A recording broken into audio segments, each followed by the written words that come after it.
it seems like, as we mentioned, it's like Elon Musk and everything. It seems like the big businesses are starting to take over space travel now. Which is interesting because, again, if we think about that, we are on the verge of a return to the moon. Right. Because before, it's always been political.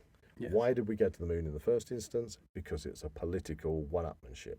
But then, how can you justify such a huge investment in taking a couple of people to the moon when other people are suffering from recession, they haven't got any starving, food, no housing. No, they're going to say, no, we're not sending There's an imbalance there. It's totally imbalanced.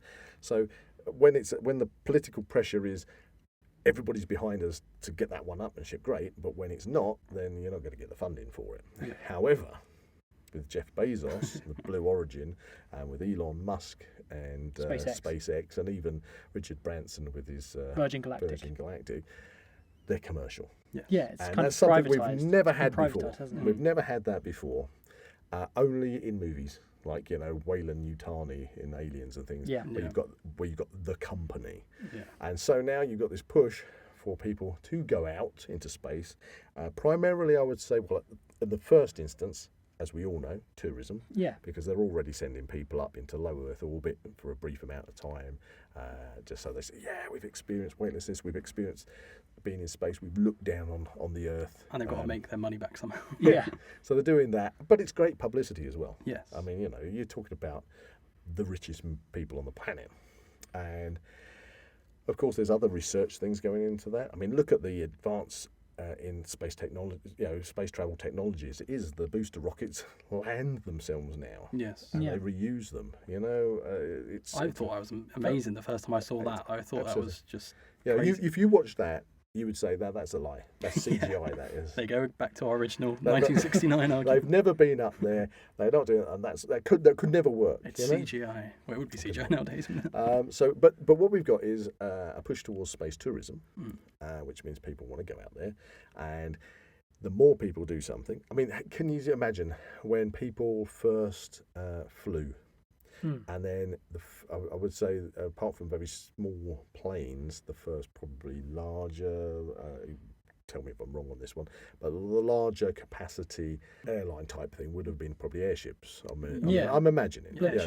Smaller planes may have maybe taken a few passengers. Hot air balloons. But if you think you've got if you're travelling, you've got the big Zeppelins or whatever. Yeah. It would be luxury, wouldn't it? That would be luxury. And you wouldn't be an average Joe. No, you wouldn't be saying, okay, I work in the chip shop. I'm a fisherman out on a fishing boat.